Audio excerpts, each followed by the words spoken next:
자, 안녕하세요. 반갑습니다. 한겨레일보 이정열 전문가입니다. 자, 영상 하단 보시면은 종목 신청을 하실 수 있는, 강의 신청을 할 수 있는 방법들 나와 있습니다.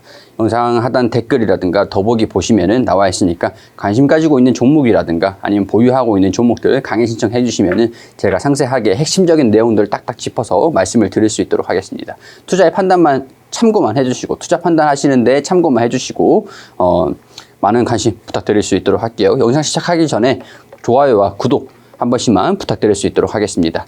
자, 동성하이텍 12,000원 수익인데 매도할지 질문을 좀 주셨습니다. 동성하이텍 일단 보도록 할게요. 자, 동성하이텍 같은 경우에서는 요즘 LNG선이 굉장히 수주가 좀 잘 들어오고 있다라고 하고 있죠.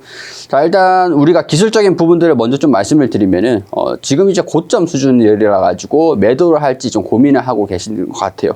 매도를 할지 고민하고 계시는 것 같은데, 일단 실적을 좀 봐야겠죠.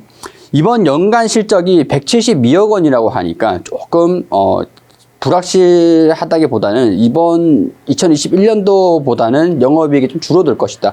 근데 이제 매출액은 증가가 될 것으로 보고 있어요. 당기순이익도 좀 줄어들 것으로 보고 있고. 근데 이런 부분에서 이게 일회적인 요인들이냐라고 했을 때 지금 주가 상승을 좀 제한시키고 있는 그런 요인들이라고 할 수 있을 것 같습니다. 주가가 일단은 누르는 힘이라든가, 주가를 일단은 뭐 오르지 못하게 누르는 힘, 이렇게 얘기를 하면은 실적에 대한 불확실성, 뭐 그런 것들이라고 할 수 있을 것 같은데, 이게 일회성 요인이다라고 하면은 그렇게 크게 걱정은 안 하셔도 될 것 같아요. 자, 그리고 자, 주가가, 실적이 앞으로는 그래도 성장을 할 거다라고 보고 있는 게, 영업이익이 회복을 할 거다라고 보고 있는 것들도 주가 하락을 제한시키는 요인이라고 할 수 있을 것 같습니다. 일단은 어찌됐든 간에 주가라는 거는 실적에 따라서 움직일 수밖에 없어요. 이 기업의 가치에 따라서 움직일 수밖에 없거든요. 그렇기 때문에 지금 봤을 때는 하단이 바닥권이고 상단이 저항 구간인데, 저는 좀 과감하게 말씀을 드리자라고 하면은 이거는 뚫어줄 수 있을 거라고 봅니다. 뚫어줄 수 있을 거라고 보는 게, 우리 거시적인 부분에서 보면은, 기업적인 부분에서 보면은 상황들이 나쁘지가 않아요. 자, 이거를 좀 우선 설명을 좀 드리도록 할 텐데, 자, 동성하이텍이 어떤 사업을 하고 있는지 이런 것들을 우리가 좀 알아야겠죠. 일단은 PER이 13배 수준에서 영업이익이 조금 떨어질 거다라고 보고 있습니다. 이번 연도에는. 자, PER이 13배 수준. 우리 항상 주가가 비싼지 저렴한지 PER을 보면서 확인하시면 돼요. 13배 수준이라고 하면은 뭐 나쁜 상황들, 뭐 비싼 상황들은 아닙니다. 주가가 좀 올라온 다음에 뭐 고점이 뭐 13만원, 14만원 수준들을 형성을 하고 있는 상황들이지만, 장기적인 관점에서, 이 산업적인 관점에서 봤을 때는 저는 이제 비싸다라고 생각을 하진 않습니다. 자, 이런 내용들을 보면은, 자, 일단 첫 번째로 우리 LNG 가스 가격이 연일 지금 최고가로 치솟고 있는 상황이에요. 그렇기 때문에 인플레이션에 좀 안 좋은 상황들인데, 자, 우리 우크라이나도 그렇고 러시아의 전쟁이 좀 있는 상황들이잖아요. 뭐 지정학적으로 좀 봤을 때 이게 뭐 러시아라고 하고, 뭐 중국, 여기 뭐 유럽하고 러시아, 뭐 이렇게 뭐 대충 이렇게 하겠습니다.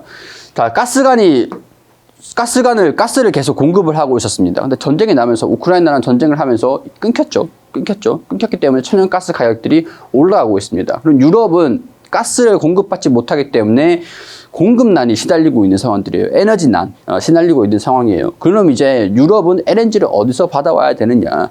러시아의 의존도를 줄이기 위해서 미국에, 여기 옆에 이제 미국 땅이 이렇게 있죠. 미국에서 LNG 추진선으로 LNG를 공급받아야 됩니다. LNG 추진선으로. 근데 이게 전쟁이, 얘네들이 계속 전쟁을 하고 있는 상황들인데, 전쟁이 끝나지 않는 때까지는 유럽과 미국이 계속 제재를 가할 수밖에 없을 것이고, 국제사회가 제재를 가할 수밖에 없을 것이고, 유럽은 일단 LNG를 수입을 하긴 해야 되는데 그거를 미국한테 의존을 해야 된다는 거예요. 미국.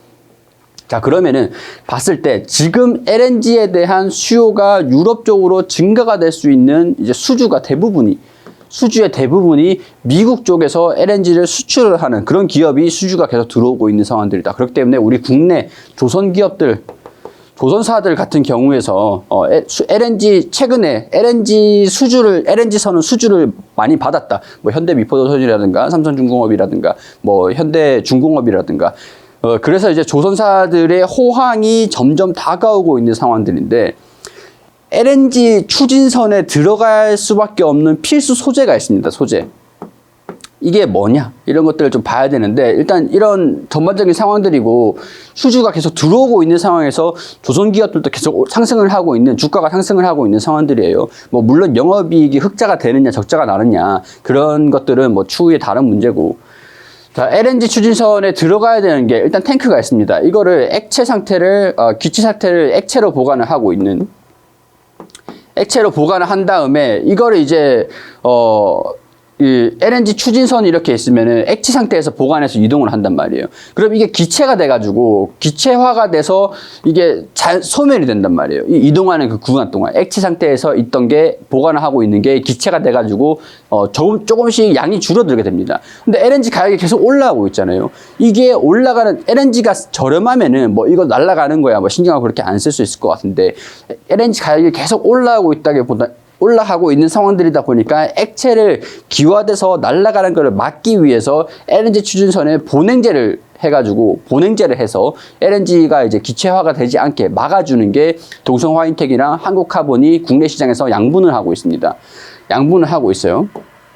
자, 그렇기 때문에 우리가 LNG선이 계속 들어오고 있는 거 실적에 반영이 되는 게 동성화이텍은 조금 늦어요. 왜냐면은 조선을 이제 그 배를 만드는데 건조를 하는데 시간이 상당히 오래 걸립니다. 오늘 내가 수주를 받는다라고 하더라도 이양이 되는 게 양도가 되는 게 이제 한 1년이나 2년이나 뭐 최소 이제 기존에 더 늘어날 수 있죠. 기존에 건조하고 있는 배가 먼저 발주가 들어온 그런 배가 있으면은 이거를 먼저 건조를 한 다음에 이양하는 시간이 걸릴 거고 그 다음에 또 이제 배를 또 건조를 해야 되지 않습니까? 그렇기 때문에 LNG 보냉제가 필수적으로 들어갈 수밖에 없는 상황들이니까 영업이익이라든가 매출은 증가될 수 있을 가능성들이 상당히 높아요. 대신에 건조가 되고 또 다음 이제 배를 건조를 할 때쯤 또 납품을 하겠죠. 그렇기 때문에 시간적인 부분들이 상당히 소요가 많이 된다. 그렇기 때문에 LNG 추진 수주가 계속 들어오고 있는 상황에서 영업이익이 이번 연도에 개선이 될 것이다 라고 보기에는 조금 힘든 상황들이지만 앞으로는 고정적으로 들어온 그런 발주가 있을 거기 때문에 영업이익이 개선이 될 것이다 라고 보는 것들이에요. 그렇기 때문에 지금 주가가 불과 13배밖에 되지가 않습니다. 근데 저는 장기적으로 봤을 때 EPS가 계속 증가는 될 것으로 보고 있는 상황들이거든요. 600원, 700원, 900원, 500원 좀 떨어졌다가 이게 일회성으로 앞으로 매출이 잡혀 있는 게 있으니까 납품이 될 거 아닙니까? 그러면 1주당 순이익이 1,000원, 1,200원. 근데 지금까지 마이너스 1,000원까지 나온 적은 있어도 600원, 700원, 900원, 1,000원을 돌파를 해본 적은 없어요. 1,000원을 EPS가 1주당 가치가 1,000원을 뚫어준 적은 없습니다. 근데 이번에 내년쯤 되면은 이게 지금 이제 잡혀있는 LNG 추진선에 납품되는 소재가 늘어나면서 보냉제의 소재가 늘어나면서 내년부터는 1주당 순이익이 1,000원, 1,200원까지 증가가 될 것이다 라고 전망을 하고 있는 상황들이잖아요. 그렇기 때문에 저는 이런 장기적인 전망들 뭐 시간이 좀 걸릴 수는 있겠지만서도 지금 주가는 결국에는 돌파를 할 가능성들이 높을 것 같다. 13배 수준이라고 하면은 뭐 부담스러운 가격은 아닙니다. 성장을 한다라고 했을 때, 실적이 견고하다라고 했을 때, 투자 심리에 대한 그런 개선세, 그런 것들도 기대를 해보면, 뭐 수급에 대한 부분들도 우리가 이제 투자 형식으로 접근을 해본다라고 했을 때, 지금 주가가 부담스러운 가격은 아니기 때문에 저는 이 구간을 돌파를 할 거라고 봐요. 동성화이텍 같은 경우에서는 지금 우리가 떨어지면은 매수하면 되고 올라가면은 뭐 팔아도 되고 가지고 있어도 됩니다. 자, 근데 여기를 한번 뚫어주잖아요. 한번 뚫어주면은 그 다음부터는 14만 원대 그리고 12만 원대 여기서 형성을 할 거예요. 근데 실적에 반영되기 시작을 한다. 그러면 그때부터는 이 가격을 못 잡는다라고 보시면 됩니다. 그때부터는 실적을 반영을 하고 있는 상황들이다라고 하면은 반영이 되기 직전이다. 다음 분기부터 그 다다음 분기부터 영업이익이 확대가 될 거다라고 하면은 이 가격은 이미 올라가 있는 상태고 이전에 한 이때쯤 뭐 지금 이때쯤에 영업이익이 흑자가 그러니까 시간적인 부분들 좀 소요가 된다라고 하면은 영업이익이 증가가 된다라고 한다면 예전에는 이 가격이 있었지라고 하는 게 이 구간이 될 수도 있다라는 거예요. 그렇기 때문에 13만 원을 왔다라고 해서 뭐 정리를 좀 한다 뭐 그런 개념들보다는 꾸준히 갖고 있다가 뭐 낮아지면은 매수하면 되고 뚫어주면은 그냥 계속 가지고 가시면 되는 거고 뭐 그런 기업이라고 봐요. 동성화이텍 같은 경우에서는 뭐 물론 이제 동성화이텍뿐만 아니라 한국카본도 그렇고 한국카본 같은 경우에서도 지금 이제 주가가 바닥을 계속 이렇게 횡보를 하고 있다가 뚫어졌습니다. 어느 순간 뚫어졌어요. 지금 이런 상황들이 나왔을 수가 있다라는 거죠. 지금 동성화이텍이 이 구간이 아닐까. 그렇게 보고 있는 상황들이니까 이후에 실적을 반영을 한다라는 것들이 반영이 되면서 주가가 이렇게 상승세를 그려줄 때 이때까지는 우리가 좀 기다려보자. 기다려보자. 좋은 결과 있으실 것 같으니까 기다려보자. 뭐 이렇게 말씀을 드릴 수 있을 것 같아요. 동성하이텍 지금 이제 행보하는 모습들을 보여주고 있지만 한국카본을 따라가는 모습들을 보여줄 수 있으니까 한국카본이랑 동성하이텍이 본행제를 양분하고 있어요.